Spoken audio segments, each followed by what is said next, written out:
Hello दोस्तों, मैं हूं देव और मेरे चैनल पे स्वागत है आपका। दोस्तों, आज के इस सेशन में हम लोग सोंध माटी की 7वीं कहानी ओह दीदा के बारे में बात करेंगे। जहां तक कि यहाँ जितनी भी पीछे कहानी हो चुकी है उस पर बहुत अच्छा रिस्पांस मिला है और स्टूडेंट बहुत ही अच्छे से सराहे हैं, बहुत पसंद किए हैं उसको। तो अभी जो हम लोग कहानी देखने वाले हैं ये पीडीएफ के माध्यम से समझेंगे। आपको क्लियर कर दें कि ये जो है ये खोटा में लिखा हुआ है, इसको हिंदी में बताते चलेंगे आपको। और जिनको खोटा आता होगा अच्छे से वो साउंड को 0 करेंगे और जैसे जैसे बढ़ेगा वो अपना पढ़ते हुए चलेंगे पूरा, ठीक है। उसके बाद जैसे ही कहानी खत्म होती है तुरंत आपके लिए एमसीक्यूज बनकर आया है। देखिए इसमें क्या है कि पहले आपको पात्र के बारे में बात करेंगे, पात्र कौन कौन सा है, क्या है, कितना पात्र है। उसके बाद देखिए इसमें एमसीक्यूज भी है, ठीक है। इसमें जितने भी एमसीक्यूज बन सकता था इंपॉर्टेंट, तो टोटल इंपॉर्टेंट एमसीक्यूज आपके सामने बना हुआ है, इसके बारे में भी चर्चा करेंगे। तो कुल मिलाकर आपके लिए वीडियो बहुत ही इंपॉर्टेंट रहने वाला है, ठीक है। ये वीडियो बहुत ही इंपॉर्टेंट रहने वाला है। आप उम्मीद है आप बहुत ज्यादा एंजॉय करेंगे इस वीडियो को और आपको सीखने का मौका मिलेगा। तो चलिए शुरू करते हैं। शुरू करने से पहले जो भी इस चैनल पे नए होंगे चैनल को जरूर से जरूर सब्सक्राइब कर लीजिएगा। बगल में बेल आइकन है उसको ऑल कीजिए। हर कोई वीडियो को लाइक कीजिए। पहले आपको इतना करना है। आपसे निवेदन है कि पूरी तरह जो वीडियो देखने के बाद अपना एक वैल्यूएबल कमेंट जो होता है वो जरूर दे। तो चलिए हम लोग शुरू करते हैं। देखिए ओह दीदा सोंध माटी की 7वीं कहानी है जिसके लेखक हैं डॉक्टर विनोद कुमार। शुरू करते हैं। देखिए इसमें पात्र के बारे में भी चर्चा करेंगे। फटाक से कहानी तुरंत समझते हैं।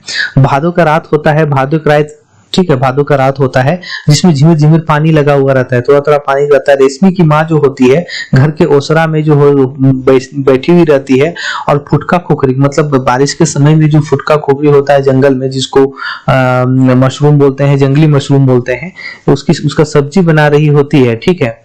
और छोटा सा डिबरी गांव में होता है, उसका लाइट जल रहा होता है। तो वो लाइट जो है वो पूरा घर में उस वही लाइट से पूरा उस रूम में इंजोर होता है, मतलब उसका किरण चारों ओर पसरा हुआ रहता है। लेकिन उसमें क्या होता है, बरसात का दिन है तो उसमें फटिंगा जो होता है, देखते होंगे लाइट में जो फटिंगा वगैरह आता है, उसका पाइक जो बोलते हैं, पाखिक पूरा उत्पात मचा रहा है, मतलब फटिंगा उत्पात मचा रहा है। अब इनको रोटी बनाने में दिक्कत होती है तो क्या करती है, रोटी को छोड़ देती है। देखिए यहाँ पर देखिए, ठीक है, ये क्या करती है, रोटी को छोड़ देती है। अब यहां से क्या करती है, रोटी को छोड़ देने के बाद क्या करती है इनकी माँ, रेशमी की माँ की बकरी मतलब होता है बगल से जो उनके गांव में लोग रहते हैं, वहां से जो खुदी का भात और कंदा का साग लाई हुई रहती है उसको खाना स्टार्ट कर देती है, क्योंकि ये यहाँ पर नहीं बना पाती है।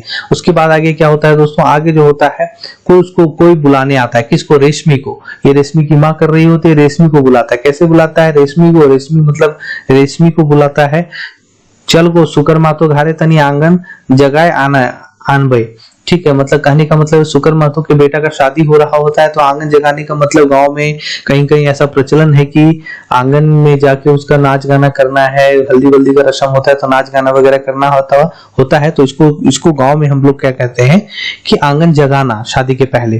तो कौन इसमें बुलाती है, इसमें सुगिया और हेमिया। अब देखिए सुगिया और हेमिया कौन है, सुगिया और हेमिया जो है रेशमी की इसमें सहेली है। इस चीज को याद रखना है। नीचे हालांकि आपको पात्र के बारे में लास्ट में डिस्कस करेंगे तो आपको उस चीज को नोट कर लीजिएगा, ज्यादा अच्छा रहेगा। तो रेशमी जो है सुगिया और हेमिया की सहेली है, तो उस बुलाने के लिए आती है, ठीक है। जैसे बुलाने के लिए आती है और लेखक इसमें बोलते हैं कि उत्तरी छोटा नागपुर गांव में ऐसा रिवाज होता है कि किसी के यहाँ अगर शादी होता है तो गाँव के मेहरारू बिहार गीत गावे हल्दी माखे जात, ठीक है। तो गांव का जो औरत लोग होती है तो उस गांव में जाकर उसको हल्दी लगाने जाती है, ठीक है। ये काम तो बिहा हवे 2-4 दिन पहले शुरू हो जाए। ये सब काम जो है जो शादी से 2-4 दिन पहले शुरू हो जाता है। हाँ, तो रेशमी नाम सुन ले, रेशमी की माँ कहीं दल थी, ठीक है। रेशमी जब वो लोग चिल्ला रही थी तो रेशमी की माँ बोल दी कि रेशमी तो तखने से सुकर घारे अगरले रही, मतलब रेशमी तो पहले से सुकर के घर में जाके बैठी हुई है। चानो वाली घारे चानो वाली यहाँ पे एक क्लियर रहिएगा, कहीं कहीं पर आपको कहानी में देखिए, कहानी जो आपको डाला गया है पूरा पीडीएफ किताब का ही डाला गया है हूबहू करके, मेरे चैनल का बस ये लेवल लगाया गया है। तो जो ये प्रिंटिंग आपको कहीं कहीं चानो वालिक है तो कहीं चानो वालिक है, मतलब आपको समझना है ये चानो वाली किसको बोला जा रहा है, ये बोला जा रहा है आपको रेशमी की माँ को, ठीक है। चानो वाली घारे नजीक शुक्र मातो घर रहे, ठीक है, शुक्र मातो का घर नजदीक रहता है, शुक्र माँ का बेटा का ब्याह रहता है, वहीं पर सब जाना रहता है, वहीं पर सब जाती है और आंगन जगाने की बात करती है। आंगन जगवे कोटे गांव बुलाहट, ठीक है, आंगन जगाने के लिए पूरा गांव जो है सो बुलाहट रहता है, बुलाया जाता है। उसमें क्या होता है, रेशमी को भी बुलाने के लिए उसकी सहेली जाती है। रेशमी तो पहले से ही नहीं पता मतलब पहले से लापता रहती है और वहीं जाके बैठी रहती है, ठीक है। अब देखिए, भला कौन जुबान बेटी छवक बिन नाचल डेगल बिहा घारे निचुत नींद पर तक, मतलब अगर शादी का घर है, कौन ऐसा है जो जवान बेटी जो है, ठीक है, जवान बेटी छुआ, ठीक है, जो जवान बेटी लड़की होती है जो नाच गान ना करेगी। तो ये सब चीज जो होता है उस गांव में, तो ये सब चीज को दर्शाया जा रहा है लेखक के द्वारा कि कौन ऐसा घर है जहां पर नहीं नाच गान करती है, ठीक है। रेशमिक नाय पायक दुयो सलोरीन शुक्रा घारे गने मोड़े गेला, मतलब रेशमी को वहां नहीं पाए तो लोग दोनों सहेली शुक्र घर की तरफ मुड़ गया, शुक्र घर की तरफ जाने लगा। रेशमी माँ एक मसूमात मेहरारू रहे, मतलब उसके हस्बैंड नहीं, एक मसूमात कहने का मतलब है विधवा औरत है। यहाँ देखिए है गोटे गाँव के लोग, मतलब पूरे गांव के लोग जो है सो रेशमी की माँ को चानो वाली के नाम से बोलता है, क्योंकि चानो वाली जो है सो चानो के गाँव की रहने वाली है, जहाँ पर वो जन्मी बड़ी पली बड़ी रहती है, समझ गए। देखिए कहानी को ऐसे ही समझते चलिए, अच्छा रहेगा, कहीं भी आपका स्किप नहीं होगा, जहां कहीं भी आपका स्किप नहीं होगा, ठीक है। कहानी इसी तरह से है तो आपको इसी तरह से पढ़ते हुए चलना है। इसके बाद आपको पात्र भी बताएंगे, एक लिखा हुआ, इसके बाद एमसीक्यूज दिखा है वो बताएंगे, अच्छा लगेगा। चलिए बढ़ते हुए चलते हैं। तो क्या है जगवेक नाम है ओकरो नाम चानो वाले हेल रहे, ठीक है। मतलब गांव में उनका भी नाम चानो वाली रहता है, ठीक है। गांव में घरे खबर चानो वाली रहे हले, मतलब कुछ भी होता था तो गांव में चानो वाली को खबर रहता था कि कुछ भी हो रहा है तो खबर होना चाहिए। जिसके घर छठियारी हो, पूजा हो या फिर कुछ वैसी फंक्शन हो तो उसके यहाँ चानो वाली को, मतलब रेशमी की माँ को खबर होता था कि तुमको आना है। देखिए इसमें कुछ कैरेक्टर में क्या है कि इसमें रेशमी की माँ किस कैरेक्टर में है, क्या है, अभी आपको पता चलेगा। थोड़ा सा ये कहानी बहुत भावुक से भरा हुआ है, आगे बने रहिए, आपको पता चलेगा। माने घर घर कर लेखा जोखा रखे हली, मतलब सब घर का लेखा जोखा रखने वाली थी, क्योंकि हर घर में जाकर काम करती थी, इसीलिए गाँव मातो जो है, गाँव मातो मालिक घरे गोबर बाढ़न करके कामे जोड़ल रहे। बस कहने का मतलब है कि गांव में जो है महतो के घर में है, महतो ये लोग को मालिक होते थे, महतो के घर में ये लोग काम वगैरह करते थे। गोबर बाड़न मतलब घर का साफ सफाई, जो गाय वगैरह जहाँ रहती है वहां सफाई वगैरह करते थे। महतो घरे कोनो जग जानन बा कोनो बिहा शादी हेबे सब घरी चौनो वाली अपन घर नियर निपे पोते, मतलब कोई भी शादी ब्याह होता था महतो घर में तो ये अपने घर की तरह उसको निपना पोतना, पूरा साफ सुथरा, जिसको चिकन सुथरा कहते हैं, सब करती थी, उसका फिक्र करती थी, नेक नियत और साफ दिल की थी, सब काम करती थी, वो अपना घर समझ कर करती थी, ठीक है। नियत के साथ आदमी आज के जमाना में कम भेटात, मतलब इस तरह के लोग कम भेटाते हैं आज के जमाना में। भूखल आदमी नियत आर नेक की सूझे, मतलब भूखा आदमी का नियत क्या सोचता है, ठीक है। बोड़ बोड़ मोटाइल आदमी ऐसा पैसा धन देखी के नियत आर ईमान धरखा पर धर दे, ठीक है। बोलने का मतलब है कि बड़ा बड़ा आदमी के घर में बहुत पैसा होता है, वहां पर काम करने के बाद उसका नियत नहीं खराब होता था, लेकिन बड़ा बड़ा लोग के बारे में बोल रहा है कि कह रहा है कि वो लोग भी ऐसा लोग होता है कि अगर पैसा कौड़ी देखा तो अपना ईमान जो धरखा में रख देता है, जो सामान होता है उड़ा लेता है। लेकिन ये इस तरह की नहीं थी, ये अच्छी नियत की थी। इसमें इसकी रेशमी की माँ को अच्छी नियत को बताया जा रहा है। मुद्दा आज तक चानो वाली के कोनो करिया नायक लागले पारला, मतलब चानो वाली को आज तक किसी तरह का इल्जाम नहीं लगा है, वो इस नेचर की नहीं थी। बेचारी अपन पेट पालने के लिए ऐसा करती थी। दो चार परिवार के पर बस्ती उठवेले महतो पारिवारिक संग आपने के जोहर बल हैली, ठीक है। कहने का मतलब यहाँ है, क्या कह रहे हैं कवि, कि अपना पेट चलाने के लिए, अपने परिवार चलाने के लिए महतो के घर के संग अपना पूरा जोड़ी लगाई थी, अपना सब काम करती थी, अपना वहां पर अपना परिवार जैसा मानती थी। बिहाने जखन मुर्गा कॉकरोच करे हेल तखनी से साइंस तक, मतलब सुबह सुबह के बेला से ही लेकर शाम तक जो है सो वो काम में लगी रहती थी, अपना बस काम करती थी। हमनियो आपन गाँव घारे जखन शहर से जेतलो, ठीक है, एक कवि बता रहे हैं। हालांकि इसमें एक चीज देखिए, कवि यहाँ बता रहे हैं किसके बारे में, गांव के बारे में, और यहाँ पर जो मुख्य रूप से बता रहे हैं वो बता रहे हैं रेशमी की माई के बारे में, चानो वाली के बारे में, ठीक है। तो मुख्य पात्र यहाँ पर चानो वाली जो रेशमी की माँ होगी वो होगी, क्योंकि उसके बारे में यहाँ लेखक बता रहे हैं, ठीक है। हमनी अपन गांव घरे जखन शहर से जैतलियो तो अपनी चानो वाली ममा ए चानो हिंदे आओ, मतलब हम लोग भी जब गांव से शहर से जब गांव जाते थे तो चानो वाली ममा को बोलते थे हिंदे आओ मोटा ले ले आइल ही, ठीक है, आज तोर खियावो, ठीक है, कुछ लाते थे खाने के लिए और बोलते थे कि आज तुमको खिलाएंगे। हमारे खुशी से चानो वाली बहुत प्रसन्न हो जाती थी, खुशी से खुश रहती थी कि चलो शहर से कमा के आया है, हमारे लिए भी कुछ ला दिया है हमारा मालिक। क्योंकि इसका परिवार छोटा था और इसका कोई नहीं था, तो ये अपना पूरा गांव को ही अपना परिवार समझती थी। तो इस तरह से क्या है कि आगे कहानी में देखिए क्या है, महतो घरे लुगा भात का व्यवस्था हाई जाल है, मतलब महतो घर में काम करने के बाद उसका लुगा मतलब कपड़ा का व्यवस्था और खाना का व्यवस्था हो जाता था। तो ये अपन संग एक बेटा कोल्हा और बेटी रेशमी वह बखरिये रही के पाले पोसे पारली, ठीक है। उसका देखिए एक तो बेटा कोल्हा और एक तो बेटी रेशमी जो है सो वही बकरी में रह के उसको पाल पोस किया। हालांकि इसमें इसका दो बेटी और एक बेटा है, आगे इसमें चर्चा किया गया है, लेकिन फिलहाल देखिए यहाँ पर जो बोला गया है उसके बारे में बात करते हैं, ठीक है।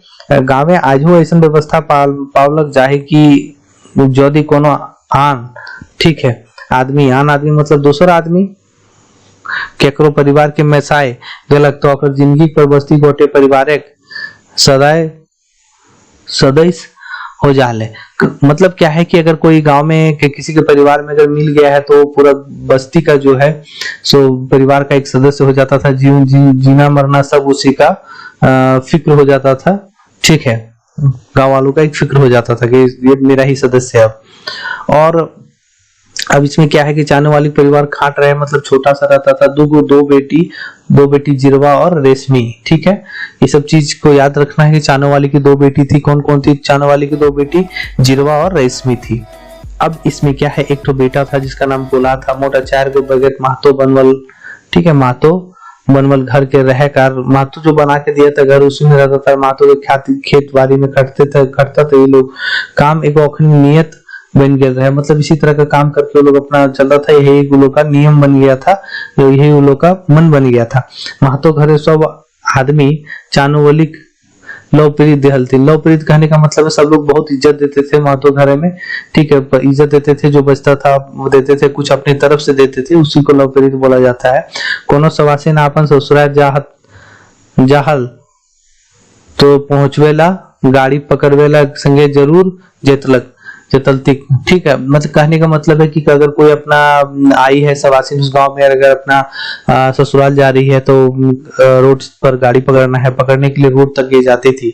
कोई अगर नई लड़की उस गांव में शादी हुआ है, वो अपना ससुराल जा रही है तो उसके साथ जाने वाला, आज का समय बदल गया है, अभी तो कोई जाता भी नहीं है, लेकिन उस समय क्या होता था, इससे कुछ पहले होता था कि कोई उसके साथ बच्ची या बच्चा भेज दिया जाता था। लेकिन उससे पहले क्या होता था, उसके साथ एक तो लेडीज जाती थी पहले जमाने में, जिसको लोकदिन कहते हैं, ठीक है, लोकदिन बनकर जाती थी उसका, और वो वहां सब सिखाती थी उसका क्या मतलब क्या है ससुराल में कैसे रहना चाहिए, क्या रहना चाहिए, उसका गार्जियन एक तरह से बन के जाती थी, उसमें ससुराल में कैसे रहना चाहिए, ये सब वहां जाके सिखाती थी, उसको लोकदिन बोलते थे, ठीक है। देखिए लोकदिन यहाँ लिखा हुआ है, बोलते थे, और ये सब सिखाती थी कि परिवार में कैसे रहना चाहिए।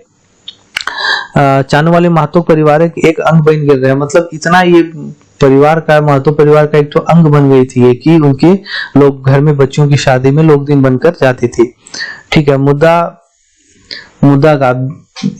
गाबेगा ऐसन बतर आवे हलक जखन ओकर भीतर एक भाव के ठेस लागे हेले। समय ऐसा आता था कि कभी कभी उसके भीतर का भाव मतलब अंदर से उसके भाव को तकलीफ होता था, ठीक है। उस समय क्या होता था, उसको सुनकर टूअर छुआ मतलब अनाथ बच्चे की तरह वो नीचे टुकुर टुकुर देखने लगती थी और मुंह लटका लेती थी। ठीक है, उसको भावना तो उसके अंदर भी है, उसको भी ठेस पहुंचता था इस चीज को लेकर। फिर क्या होता था, जब कोनो आदमी से काम लिया रहे, जिसमें कोई आदमी से काम लेने का रहता है, तब मजबूर हो गया आदमी थोड़ा सा अपना रिश्ता नाता जैसा गोतिया जैसा उसके साथ व्यवहार करने लगता है।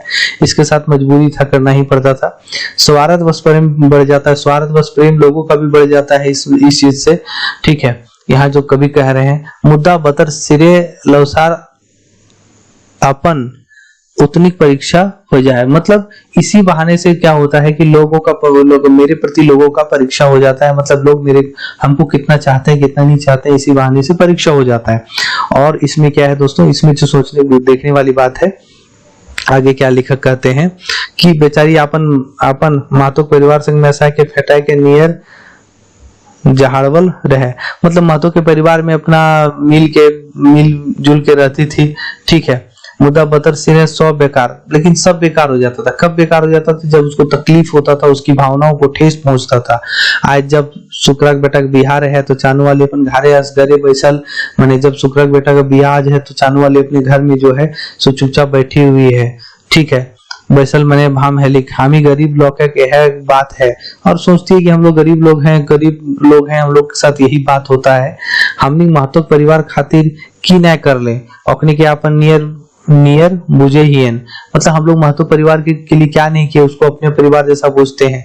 लव प्रीत बाटे भूले, मतलब इतना हम लोग लव प्रीत बाटे उसे सब भूल गया, अपने क्या अपन बुझवे नहीं करते, मतलब हमको अपना नहीं समझता इसके बाद भी वो लोग। ठीक है, फिर आगे क्या कहता है, कई बार देखल रहे शहर के जखन महतो छुआ, कई बार वो देखती है कि शहर से जब महतो छुआ पुता नाती सब आता है घर, तो अपने घर के बड़े लोगों को पैर छूता है, गोर छूता है, जिसको कहते हैं पैर छूता है। हम वहीं रहे, ठीक है, हम वहीं रहते हैं। मुद्दा मतलब बात ये है कि मेरा पैर कोई नहीं छूता है, मेरा पैर शून्य रह जाता है। कई बार सुन लो रहो कि हम भूनी ही मतलब एक तो छोटा दर्जा का आदमी है, गोबर करी ही मतलब गोबर वोबर साफ करने वाला आदमी, चले हमारा गोर कोई ना लागे हाथ, कोई हमारा पैर नहीं छूता है। सब भले चाहने वाली ममा कहे, सब लोग भले ही उनको चाहने वाली ममा कहते हैं, लेकिन हद मुद्दा केको दिशा नहीं कि हमरो अपने संग बच के पारो, मतलब लेकिन कोई ऐसा नहीं सोचता है कि थोड़ा हम भी उन लोग के साथ मिल के बैठ के बात करेंगे तो अच्छा हमको लगेगा। सब हमको छोटा दर्जा का लोग समझता है। जखन कोई हमरा मामा कहे तकने हम मित्रा ही, मतलब जब हमको कोई मामा कहता है तो हम बहुत खुश हो जाते हैं कि चलो हमको कोई अपना परिवार समझता है। ठीक है, सोचे ही सब हत रहे नाती नतकुर हत आर धौर बांधे है बकरिए रहे ही, मतलब सब लोग जब इस तरह से बोलता है तो हम भी बहुत अच्छा लगता है, नितराने लगते हैं और सोचते हैं कि नाती सब देखिए जहाँ काम करता है वहां पर उसको कोई रिश्ता नहीं रहता है, लेकिन सब एक रहते रिश्ता बन जाता है। इसको मामा मतलब दादी कहता है, सब लोग ये इसका रिश्ता सब लोगों के साथ नाती पोता जैसा रिश्ता सबका होने लगता है। तो ये भी बोलती कि हमारा भी एक नाती पोता जैसा है, तो यही सोच के हम इस बकरिया में अपना समय काटे। औखनी खमर गोर लागे से छोट हो जतला, सु कहती है क्या हमारा वो लोग हमको पैर छूते तो हम छोटा हो जाते, वो लोग छोटा हो जाता, वो लोग कह रहा है कि वो लोग हमारा पैर छूता तो छोटा हो जाता। आप हमारा अवस्था में मोरक जुको हो गया, मतलब मेरा अवस्था बूढ़ा वाला हो गया, मरने को हो गया है। आपन जिंदगी के बखरिये खपाए दली, ठीक है, अपना जिंदगी को हम लोग बकरिए, मतलब उस बकरी मतलब मोहल्ला होता है। अब गांव में आप देखते होंगे बड़ा बकरी छोटा बकरी होता है, तो वही कह रहा है कि इसी गांव में हम अपना जिंदगी खपा दिए।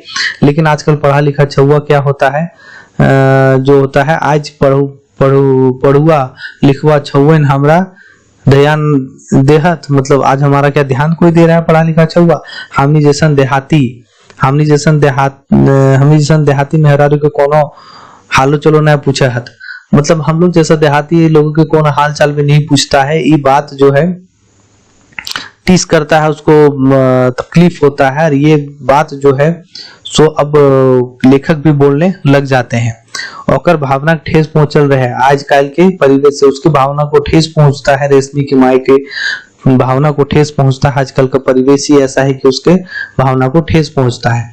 आगे क्या होता है, दिन एक बात याद रहे। अब लेखक थोड़ा सा इसको याद करके बोलने लगते हैं कि दिन का बात याद होता है, दुर्गा पूजा के बेरे हम रांची से घर पहुंचे ले लो। तो वही बोलते हैं कि हम रांची से घर पहुंचे थे, काम काज करके अपना बाहर कमाते थे, उसी समय रांची दुर्गा पूजा के समय थे, हम रांची से घर पहुंचे थे, रांची में ये काम करते थे। तो सवाल आ जाए कि कहाँ ये काम करते थे भैया, तो ये रांची में काम करते थे। ठीक है, घर में जब पहुंचने के बाद सबको पैर छूने लगा, सबको क्या हुआ, लागू मुदा हुए औसरा दुआरी चानो वाली ममा हेली सड़ा गोर ना लागलो। मतलब वहां हम सबको प्रणाम किया, लेकिन वही औसरा के पास जो है दुआरी के पास चानो वाली मम्मा थी, लेकिन हम उसको पैर नहीं छुए।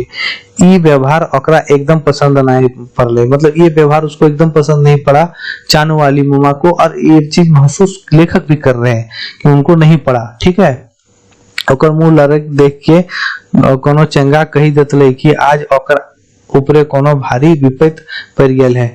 ठीक है, चांगो और चंगाओं कह देतले, मतलब देखिए उसका मुंह लटका हुआ देख के कोई बच्चा भी कह देता कि आज उसके ऊपर बहुत बड़ा विपत्ति आ गया है। ठीक है, हम तो तलबीज करें लागलो कि आज हमारे से भारी गलती हो गेल है।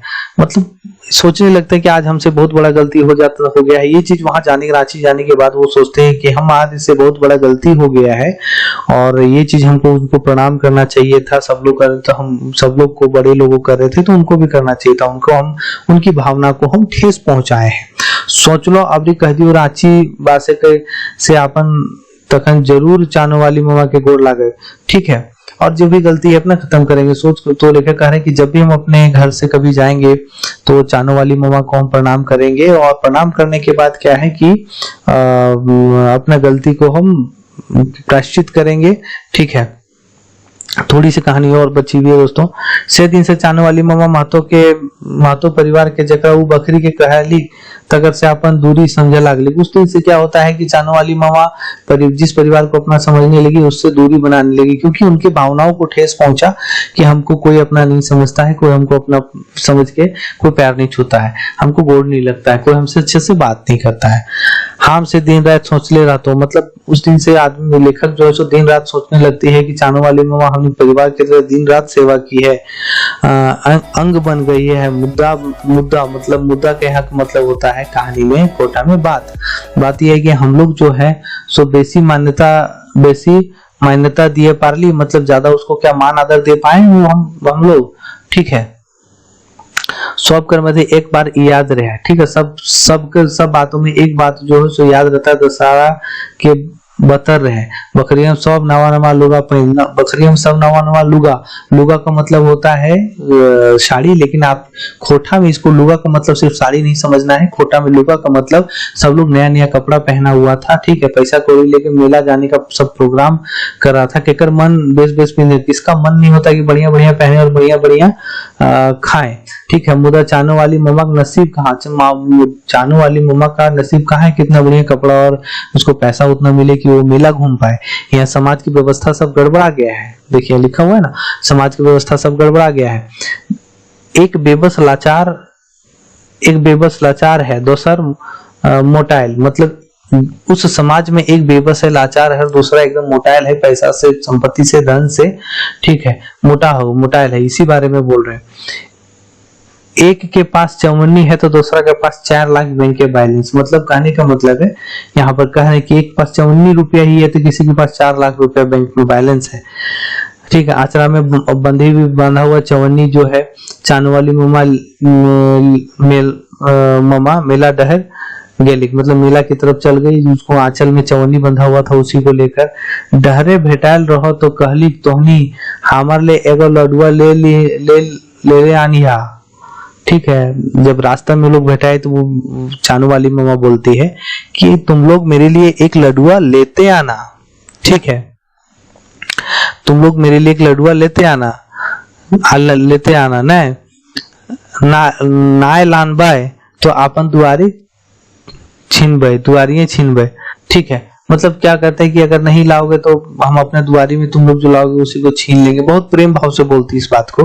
कहे भाव एते मुलायम रहे कि हमारा आंखें गीला हो गेलक। मतलब कहानी का भाव इतना अच्छा था, इतना प्यार से बोली, इतना मुलायम से बोली कि इसकी आंख में आंसू आ गए लेखक के। चानू वाली ममा के अवस्था दिनों दिन गिरती रही क्योंकि वो बुजुर्ग थी। कह गेल कि हे बूढ़ा आर चेंगा स्वभाव एक नियर हो जाए, मतलब बूढ़ा और बच्चा का स्वभाव एक जैसा हो जाता है। दोनों का मन बहुत ज्यादा खाने को, अच्छा खाने को चाहता है। चेंगवे नियर जिक्सोवादी खोजे हाथ, ठीक है। बच्चा ही जैसा बूढ़ा भी वैसे ही करना चाहता है, ठीक है। हाथ पजरते ढील हो जाए, मतलब थोड़ा शरीर से ढीला हो जाता है। उस चानू वाली ममा के बेस बेकार तो खाए खातिर बकरियां मिले जाए हलें, ठीक है। चानू वाली को थोड़ा सा अच्छा खाने को बकरी में मिल ही जाता था, बकरी मिल ही जाता था। एक ही चीज को डबल रिपीट कर दिया है, ठीक है। बकरियां लानल कलवा बियारी से गुजर कर, मतलब बकरियां मतलब जो अपना मोहल्ला था उससे लाकर अपना जो खाना लाती थी उससे अपना गुजारा करती थी। अपना गुजारा उससे हो जाता था उसका। एक दिन जकर डहर रहे वह हो गया, ठीक है। जकर डर रहे वह हो गया, ठीक है। एक दिन जिसका डर था वही हो गया। क्या हो गया कि वो बहुत जोर से हो गई बीमार, और बहुत जोर से बीमार हो गई तो वो क्या हुआ, दवा भी छोड़ दी, कहीं आना जाना भी छोड़ दी। कहीं दवा खातिर कोनो दौड़ा दौड़ी ना है, ठीक है। दवा भी नहीं था क्योंकि उसको सुविधा भी नहीं था, कोई उसके लिए दौड़ा दौड़ी भी नहीं किया, दवा कोई भी नहीं दिया उसको। आखिर में चानू 5 दिन बीमार रही, फिर सिराय गलक मतलब 5 दिन बीमार रही और वो मर गई। अगर गोड़ लागे साध हमरा नाय पूरा भेलक, मतलब लेखक कह रहे कि उनका पैर छूने का मेरा साध पूरा नहीं हो पाया, और इस चीज का उनका मन जो है सो पूरा मतलब दुखी है, उनका मन मनमात हो गया है पूरा, ठीक है। मरा हुआ का खबर पाते ही वो तुरंत घर पहुंचते हैं और किले के हमरा एक किले की हमरा एक बात याद है, ठीक है। कह रहे हैं कि हमको एक तो बात याद रहता है, वो जिसमें जिंदा थी उस समय बोल रही थी। कई बार कहले कि वो हमार मरल बाद बकरियां सब नाती पुत्र टाइम के नदी धार लानथिन आर एगो लोरहा काठी दे देते, ठीक है। उनको हमेशा बोलती थी कि भाई हम जब मर जाएंगे तो तुम लोग नाती पोता तुम ही लोग हैं, सब लोग हमको किसी तरह से लाना टांग के और हम लोग को लकड़ी देके जला देना, हम हमारा दाह संस्कार कर देना। यहाँ कहने का यही मतलब है, ठीक है। तो यही गए और भारी मन से लेखक गए, और लेखक जाने के बाद भारी मन से जाते हैं और वो उनका जो इच्छा होता है वो चीज पूरा करते हैं, ठीक है। मोरलेक बादे आदमी गुणटा याद पड़ता है, मरने के बाद ही गुण याद पड़ता है। ढेर दिन तक महतो बकरी सब आदमी चानू वाली ममा के याद भेल रहे। बहुत दिनों के बाद क्या होता है कि चानू वाली को ममा को याद किया जाता है महतो बकरी में। आर तो आर एक दूध टूटा चेंगा जेनियर बेचवल रहे सेकर उपगार तो वो जिंदगी भर ना भुलाए, कि सबको अपने से अच्छे से पाली पोसी थी, जो बुजुर्ग थी तो उसके सामने जो बच्चा पैदा हुआ था उसको अच्छे से देखना करना, उसको पालना, यही सब उनका काम था और ये इस चीज पर ध्यान देती थी। तो आगे क्या है दोस्तों, हमारे घर के अगुआ में निर्मल महतो के घर रहे, बोल रहे हैं लेखक कि मेरे घर के आगे निर्मल महतो का घर है। यहाँ देखिए निर्मल महतो का घर है। जखन चानू वाली ममा मोरल रहे से घड़ी निर्मल महतो के माए छाती पीट के कांदल रहे, छाती पीट के रो रही थी कि हाय रे दैवा, ठीक है, कि मर गई हो, कैसे मर गई, तुम चले गई। हमार जून निर्मल मतलब हमारा जो निर्मल था सो उसको अपना तुम दूध पिला के पासी मतलब उसको पोसी है। और निर्मल बेटा, अरे निर्मल बेटा तो माए आजे मोरलो मतलब आज तुम्हारी माँ ही एक तो चली गई है। और फिर वो बोलती है कि मेरी बड़ी बहन जैसी है वो, और वो चली गई, ठीक है। इसी तरह कह कर रोने लगती है निर्मल माँ। तो एक माइक छाती डराए कांदे देख कर जेनी हुआ जमा हो गल थी। तो निर्मल की माँ इस तरह से छाती पीट कर रो रही थी, तो उस तरह से देख कर वहां पूरा सब लोग जमा होने लगा, बतिया लगल थी। जो निर्मल माँ के दूध नाय होत रहे, मतलब निर्मल माँ को दूध नहीं होता था बच्चा के टाइम में, तो ये दूध जो है सो चानू वाली ही निर्मल को पिलाकर अपना बड़ा की थी, इसी बात को लेकर बोल रहे हैं। और बकरी सब आदमी दिशा भैलन जे चानो वाली मम्मा कितना महान रहे। सब लोग बोल रहा था कि चानो वाली मम्मा को कितना महान रहे, अपन छाते दूध 200 छुआ के दान करके जो है उसको पाले पोसे हैं, उसको बड़ा किए हैं, यही सब बात यहाँ कर रहे हैं। दूधक माई के कर्जा कोई चुकवे पा रहा है, यही बात कि दूध की माँ का कर्जा कोई चुका नहीं पाता है, तो चुके पाया है क्या? ऐसा लोहरा काठी दे के और उपकार से मुक्ति मिले पारे, ऐसा लोहरा काठी दे के क्या उससे मुक्ति मिल पाएगा? चानो वाली मम्मा के ई याद ककर शौक अपन दीदा ओह करी लेला। ठीक है, दीदा ओ करी लेला, ठीक है ना। आंखों से इस चीज को सब लोग कर लिया कि दीदा ओ दीदा कर लिया। कहानी का शीर्षक भी यहाँ पर ओ दीदा है। ठीक है, अब हम लोग देखिए इसमें फटाफट बात करते हैं कि इसमें पात्र के बारे में जो आपको बताया गया था, तो पात्र के बारे में हम लोग फटाक से बात करेंगे। दोस्तों एक बात है, आप एक थोड़ा पात्र को नोट कर लेंगे तो ज्यादा बेहतर होगा, क्योंकि इसमें जो पात्र है, ठीक है, पात्र है, एमसीक्यूज है, ये आपके लिए काफी है, लेकिन फिर भी हम आपको चाहते हैं कि आपको पूरा इस चीज का जानकारी मिले। देखिए पात्र के बारे में बात करेंगे तो पात्र यहाँ कौन कौन है। देखिए यहाँ पात्र जो है रेशमी की माँ है, ठीक है, रेशमी की माँ है जो मुख्य पात्र है, जिसको चानो वाली बोलते हैं। उसको 2 बेटी उसको छुआ 3 छुआ है। तो आपको पूछ दिया जाए रेशमी की कितना छुआ है रेशमी माँ का, तो रेशमी माँ का 3 छुआ है, 2 बेटी 1 बेटा है। बेटी का नाम जिरवा और रेशमी है, ठीक है, जिरवा और रेशमी है। बेटा का नाम क्या है? कोल्हा है, कोल्हा है, ठीक है। और क्या है? सुकर महतो है, इसमें चर्चा किया गया है, जिसका बेटा का पिया होता है। फिर क्या है दोस्तों? फिर है सुगिया और हेमिया। सुगिया और हेमिया क्या है? जो रेशमी की सहेली है। देखिए निर्मल महतो, जिसके घर के सामने ही लेखक का घर है, और वही उसकी निर्मल की माँ जो है सो महतो अपना छाती पीट पीट कर रोती है। अब चलिए इसमें तो हम एमसीक्यूज किस तरह से बनता है जो इंपॉर्टेंट है आपके लिए, वो देखिए। पहला क्या है? ओ दीदा। देखिए यहाँ पर लिखा हुआ है ओ दीदा के मुख्य पात्र के लागे। मुख्य पात्र मतलब मुख्य पात्र कौन है, ठीक है। तो इसमें लेखक बता रहे हैं, लेकिन किसके बारे में बता रहे हैं? वो रेशमी के माई के बारे में बता रहे हैं, तो मुख्य पात्र यही होगा, ठीक है। इस चीज को आप लोग नोट करते हुए चलेंगे। और हाँ, जो इस चैनल पे नए हैं प्लीज सब्सक्राइब करें, जरूर सब्सक्राइब करें, बेल आइकन को ऑल कर लें। जो आपके बगल में बेल आइकन है उसको छूने के बाद आप उसमें ऑल करेंगे। लाइक हर कोई करना है, जितने लोग देखते हैं, जितने लोग इस पे व्यूज होता है, लाइक उस हिसाब से नहीं करते हैं, प्लीज लाइक कर दें। उसके बाद आगे चलिए क्या है क्वेश्चन। ओ दीदा कहानी की लिखवैया के हलत भाई कहानी के लिखवैया आपको जैसा कि पता है कि इस कहानी के लिखवैया जो है सो विनोद कुमार, चितरंजन महतो, चित्रा श्रीनिवास पानवरी, दामोदर महतो। लगभग जो है आपको ये सब नाम पता होगा, लेकिन इस कहानी के जो लेखक है वो है विनोद कुमार, डॉक्टर विनोद कुमार। लेखक का परिचय आपको पहला वीडियो में बताया गया है, आप जरूर उसमें जाकर देखेंगे। चैनल का जो प्लेलिस्ट में जाएंगे, इसी में नीचे डिस्क्रिप्शन बॉक्स में आपको सब कुछ मिलेगा, लिंक मिलेगा, हर कुछ लिखा हुआ, लिंक में जाइए डायरेक्ट। जैसे सीजीएल का एक लिंक ही पूरा प्लेलिस्ट ही बना हुआ है, जिससे आपकी तैयारी में सुविधा होगा। चलिए अगली कहानी क्या है?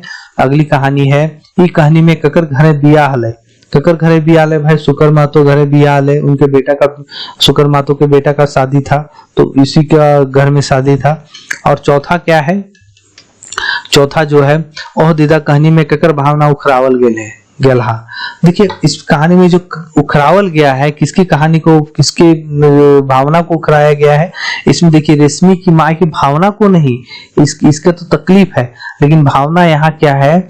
लेखक का है, जो अपना लास्ट में अपना भावना बताता है कि हमें ऐसे गलती हो गई, हमसे मिस्टेक हो गया, हम इस तरह से करना चाहते थे लेकिन अब नहीं हो पा रहा है, हम प्रणाम करना चाहते थे, और वो अपनी तकलीफ बताने लग जाता है। तो यहाँ किसका भावना को उखरावल गया है? लेखक की भावना को उखरावल गया है। तो चलिए ये थी बात आपको पात्र और एमसीक्यूज की, जो बहुत इंपॉर्टेंट था। और ये पीडीएफ जो है आपको चाहेंगे आप मेरे टेलीग्राम चैनल पे मिल जाएगा, और साथ साथ ही एमसीक्यूज भी मिल जाएगा। आप मेरे टेलीग्राम चैनल पे जुड़िए। टेलीग्राम चैनल का जो है वो मेरे डिस्क्रिप्शन बॉक्स नीचे होगा, डिस्क्रिप्शन बॉक्स में इसका लिंक मिलेगा, हर चीज का लिंक मिलेगा, वहां जाके आप सब कुछ ज्वाइन कर सकते हैं। और इसका फेसबुक पेज भी है, फेसबुक पे परफेक्ट स्टूडेंट इंफॉर्मेशन आप सर्च करेंगे तो मिलेगा। आप इसका इंस्टाग्राम का लिंक भी मिलेगा, इसमें आप जाकर उसको टैप करेंगे। बाकी जो है नेक्स्ट कहानी में मिलते हैं। अभी के लिए बहुत बहुत धन्यवाद। और जो भी इस चैनल पे नए हैं, चैनल को सब्सक्राइब कीजिएगा, वीडियो को लाइक कीजिए, दोस्तों में शेयर कीजिए। आपका शेयर हमें और भी आगे पढ़ाने को प्रेरित करेगा। मिलते हैं एक नए वीडियो के साथ नए दिन पे। बहुत बहुत धन्यवाद।